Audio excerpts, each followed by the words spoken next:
বীরভূমে রয়েছে এমন এক কালী, যে কালীর মূর্তি তৈরি করতে লাগে শ্মশানের চিতার হাড় ও মরার কাঠের বাঁশ, এবং মায়ের মূর্তি তৈরিতে গঙ্গা স্বয়ং উঠে আসে এখানে অলৌকিকভাবে। 108টি নরমুণ্ডের উপর মা প্রতিষ্ঠিত। মায়ের বেদিতে রয়েছে 108টি নরমুণ্ড।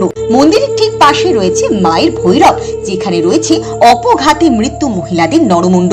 এইগুলো সবই তন্ত্র সাধনায় কাজে লাগে।